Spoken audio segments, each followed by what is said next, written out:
पति पत्नी के रिश्तों में अगर शक और गलतफहमी की दीवार खड़ी हो जाए तो रिश्ता टूटने के कगार पर आ ही जाता है। यदि एक दूसरे के लिए एक दूसरे पर जब तक विश्वास नहीं होगा तब तक इस रिश्ते का कोई मायने नहीं है। ओथेलो भी एक ऐसे ही पति पत्नी के रिश्तों से जुड़ी एक ट्रेजिक स्टोरी है, जो कभी एक दूसरे के लिए जान देने को तैयार थे, शक और गलतफहमी के कारण एक दूसरे की जान लेने को तैयार हो गए। तो चलिए इस कहानी को सुनते हैं। इटली के वेनिस नगर की राज्यसभा में एक धनी सभासद था जिसका नाम ब्राम्बिसियो था। इसके देशदुम्ना नाम की एक पुत्री थी जो बहुत सुंदर थी। वेनिस नगर के युवक उससे विवाह करना चाहते थे। वेनिस नगर की सेना में एक वीर सेनापति ओथेलो था जो मूर अर्थात अफ्रीका के उत्तरीय देश का रहने वाला था।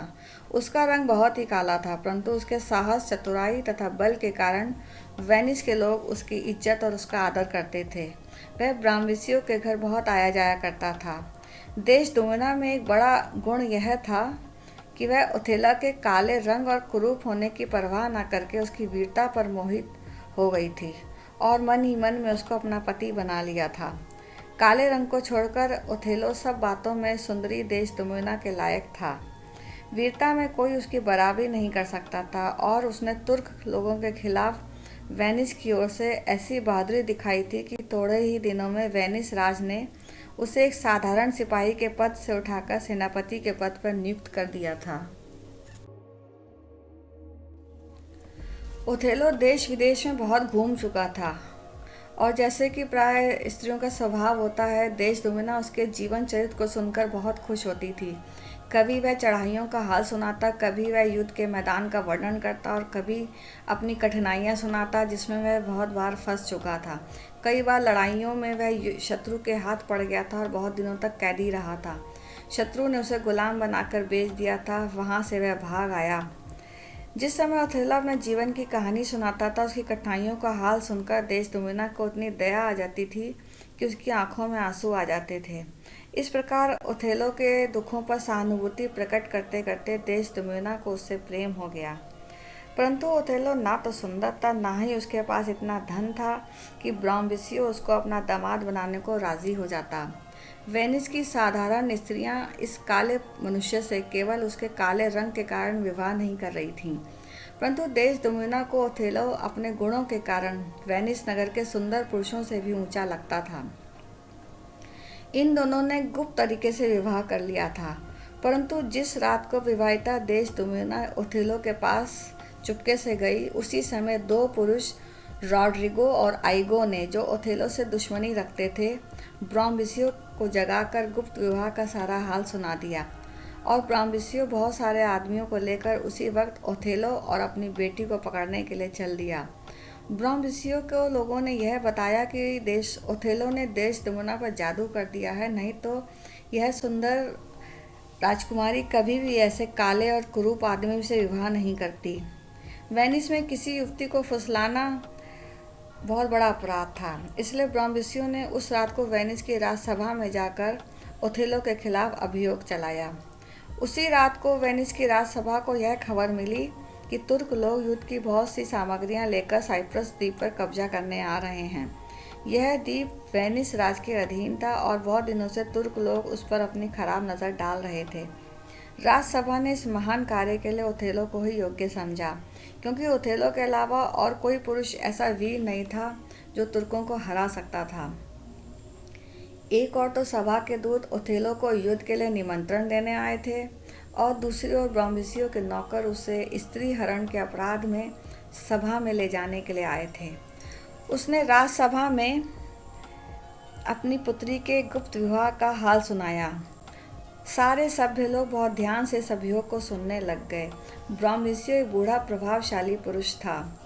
गुस्से में भरे ब्राम्बिसियो ने ओथेलो के अपराध को सिद्ध करने के बजाय उसे बढ़ा चढ़ाकर प्रस्तुत किया और जब ओथेलो से पूछा गया तब उसने सरलता से सारी कहानी शुरू से अंत तक जैसी की तैसी सुना दी।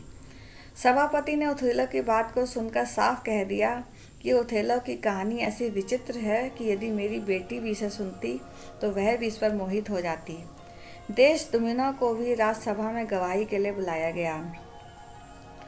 उसने कहा, जिस प्रकार मेरी माँ आपको प्यार करती थी और अपने पिता से भी अधिक आपको चाहती थी, इसी प्रकार मैं भी अपने स्वामी को उसी नज़र से देखती हूँ। ब्रह्मऋषियों ने गुस्से में बोला, हे परमात्मा, तूने मुझे ऐसी संतान क्यों दी? इससे अच्छा तो मेरी गोद खाली ही रहती। फिर उसने ओथेलो से कहा, अब मैं तुमको खुशी से अपनी पुत्री देता हूँ, परंतु मेरा बस चलता तो मैं कभी ऐसा नहीं करता। जब यह झगड़ा खत्म हो गया तब सभापति ने ओथेलो को साइप्रस के युद्ध का मुख्य सेनापति नियुक्त कर दिया। जैसे ही ओथेलो अपने इस नए पद के बारे में जाना, वह तुरंत तुर्कों का सामना करने की तैयारी करने लगा। हालांकि साधारण स्त्री पुरुष विवाह के बाद कुछ दिन भोग विलास में जीवन बिताया करते हैं, परंतु देशदुमना ऐसी नहीं थी। जब उसने देखा कि उसका पति युद्ध के लिए जा रहा है, तब उसका मन भी उत्तेजित हो गया और वह भी ओथेलो के साथ लड़ाई पर जाने के लिए तैयार हो गई। परंतु जैसे ही ओथेलो और उसकी धर्मपत्नी साइप्रस पहुंचे, वैसे ही खबर मिली कि समुद्र में तूफान के आ जाने से तुर्कों के सारे जहाज छिन्न भिन्न हो गए हैं और अब चढ़ाई का तो अंत हो गया, परंतु ओथेलो के लिए एक आंतरिक युद्ध आरंभ हो चुका था, जो तुर्कों के सैकड़ों युद्धों से भी अधिक भयानक था और जिस पर विजय प्राप्त करना ओथेलो के लिए बिल्कुल असंभव था। ओथेलो का एक परम मित्र कैसियो था, जिस पर उसे बहुत विश्वास था। कैसियो फ्लोरेंस नगर का रहने वाला था। वह बहुत सुंदर था, उसकी आवाज़ बहुत मधुर थी। वह देशदुमुना के पास बहुत आया जाया करता था और विवाह से पहले ओथेलो इसी कैसियो द्वारा अपनी प्रियतमा के पास संदेश भेजा करता था। देशदुमुना को भी कैसियो से बहुत प्रेम था और ओथेलो को उस पर किसी तरह का शक नहीं होता था, क्योंकि सती देशदुमुना कैसियो को किसी पाप दृष्टि से नहीं देखती थी। विवाह के बाद भी कैसियो, देशदुमुना और ओथेलो में किसी प्रकार का कोई अंतर पैदा नहीं हुआ और कैसियो पहले के समान अब भी ओथेलो के घर आया जाया करता था और देशदुमुना के साथ घंटों अलग अलग विषयों पर बातचीत किया करता था। रॉड्रिगो और आइगो नाम के दो पुरुषों ने ब्रह्मऋषियों और देशदुमुना के भाग जाने का हाल सुनाया था। रॉड्रिगो को ओथेला से इसलिए दुश्मनी थी क्योंकि वह ब्रह्मऋषियों की पुत्री से विवाह करना चाहता था। आइगो की दुश्मनी का कारण यह था कि वह एक पुराना पदाधिकारी था और कैसियो के लेफ्टिनेंट होने पर वह ओथेलो से गुस्सा हो गया था। आइगो बहुत ही धूर्त और चालाक था। वह धर्म अधर्म का कुछ भी विचार नहीं करता था। उसने रॉड्रिगो से सैकड़ों रुपए ओथेलो को ख़त्म करने के लिए ठग लिए थे। इधर तो आइगो रॉड्रिगो से मिला हुआ था, उधर ओथेलो से मित्रता दिखाता था, परंतु कपट उसके मन में हमेशा चला करता था। उसे कैसियो से बहुत नफरत थी। वह कहा करता था कि यदि कैसियो जैसा पुरुष सेनापति बनाया जाएगा तो औरों का क्या ठिकाना है। कैसियो तो स्त्रियों को ही खुश करना जानता है, युद्ध में सेना को संभालने की उसमें योग्यता ही क्या है। जब इसलिए उसने ओथेलो को यह यकीन दिलाने का इरादा किया कि देशदुमुना कैसियो के साथ अनुचित व्यवहार करती है। दुर्भाग्य से इसका अवसर भी दुष्ट आइगो के हाथ लग गया। जब ओथेलो और देशदुमुना साइप्रस द्वीप पहुंचे और तुर्कों के जहाज तूफान से नष्ट हो जाने की खबर मिली, तब सेनापति की ओर से सारे नगर निवासियों को यह आज्ञा हुई कि खुशी में उत्सव मनाया जाए।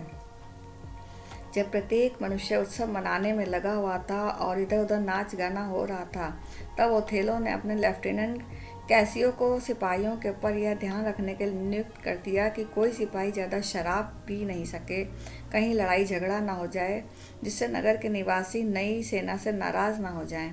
इसी रात को आइगो की दुष्टता शुरू हो गई।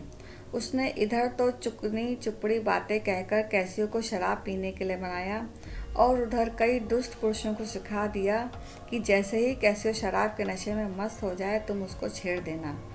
इससे उसका उद्देश्य यह था कि कैसियो दूसरों से झगड़ा करेगा, इसकी खबर ओथेलो को मिलेगी तो वह कैसियो से नाराज़ हो जाएगा। कैसियो ने पहले तो शराब पीने से इनकार किया और बहुत संभला रहा, मगर आइगो की जिद पर उसने थोड़ी सी शराब पी ही ली। धीरे धीरे उसने इतने प्याले शराब पी ली कि उसे यह ध्यान नहीं रहा कि वह कौन है और कहाँ है।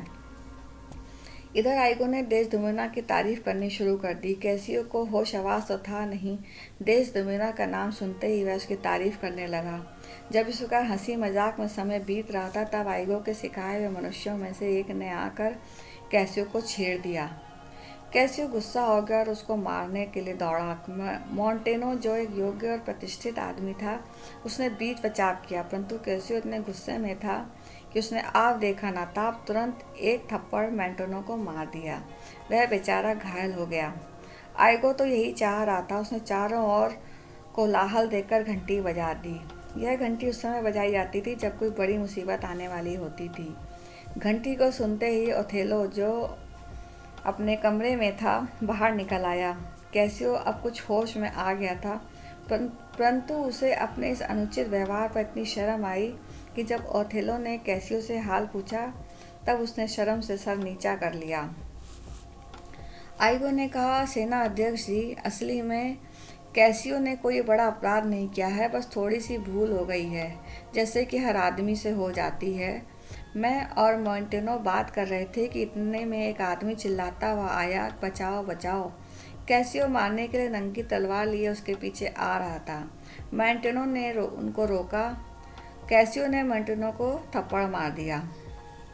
इनको क्षमा कर दीजिए। हालांकि कैसियो ने मोंटेनो के साथ उचित व्यवहार नहीं किया, परंतु गुस्से में मनुष्य अपने मित्रों के साथ भी वही बातें कर बैठता है जो उसे शत्रु के साथ भी नहीं करनी चाहिए।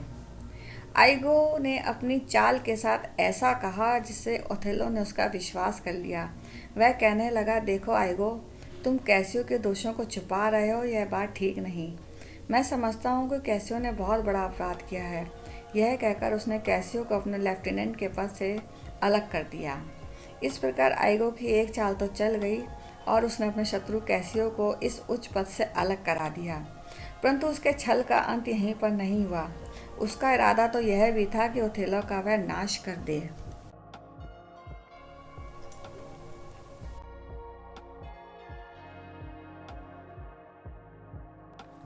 आइगो ने अपनी बात जारी रखी। उसने कहा कि देशदुमना के कैसियो से प्रेम होने का प्रमाण यह भी है कि वह उसकी गलती पर दुखी होकर पछताव कर रही है। इन बातों से ओथेला का संदेह और भी पक्का हो गया। अब उसने इरादा कर लिया कि कैसियो और देशदुमना दोनों को मार डालना चाहिए। वह घर गया और अपनी पत्नी से रुमाल मांगा। वह रुमाल जिसे आइगो ने कैसियो के हाथ में बताया था और वास्तव में उसी दुष्ट आइगो ने छल से लेकर कैसियो के पास पहुंचा दिया था। देशदुमना रुमाल के खोने के कारण बहुत दुखी हुई। वह दूसरा रुमाल ओथेलो को देने लगी, परंतु ओथेलो वही रुमाल लेना चाहता था। जब उसे वह नहीं मिला तो वह क्रोध में आकर कहने लगा कि वह रुमाल अफ्रीका की एक जादूगरनी ने बनाया था। उसमें यह गुण था कि जब वह रुमाल किसी स्त्री के पास रहेगा उसका पति उसे बहुत प्रेम करेगा, परंतु जैसे ही वह रुमाल खो जाएगा उसके पति का प्रेम उससे हट जाएगा। तुमने उसे खो दिया, यह बात अच्छी नहीं हुई। बेचारी देशदुमना यह बात सुनकर बहुत दुखी हुई, परंतु ओथेलो का ध्यान रुमाल की ओर से हटाने के लिए उसने फिर कैसियो की बात छेड़ दी। ओथेलो अब कैसियो के नाम से चलता था और उसने आइगो से यह भी कह दिया था कि अगर तुम 3 दिन के भीतर कैसियो को मार डालो तो मैं तुमको अपना लेफ्टिनेंट बना लूँगा। बेचारी देशदुमना ने अपने पति को खुश करने के लिए बहुत सारे उपाय किए, परंतु उसका गुस्सा बढ़ता ही गया। वह तुरंत घर से बाहर चला गया। देशदुमना को आइगो के छल कपट तथा अपने पति के संदेह के बारे में कुछ भी पता नहीं था। वह सोच विचार कर सोचने लगी कि ओथेलो की नाराज़गी का क्या कारण है, परंतु उसकी समझ में उसे कुछ नहीं आया।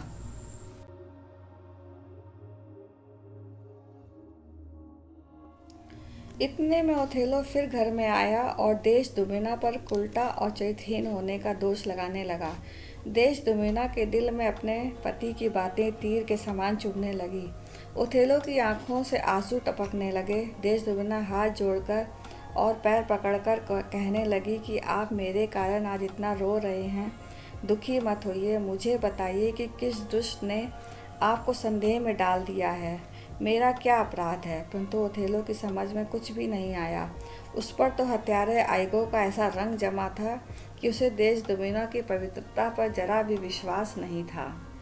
देशदुमना को अपने पति की इन बातों से इतना कष्ट हुआ कि उसे एक प्रकार की नींद सी आ गई थी और उसे होश नहीं रहा। वह अपने शयनकक्ष में चली गई और विवाह के दिन के कपड़े पहनकर लेट गई। ओथेलो थोड़ी ही देर में कमरे में आया और देशदुमना का गला घोंटकर मार डाला की कोशिश की, परंतु अपनी प्रियतमा की भोली भाली सूरत देखकर उसका मन भर गया।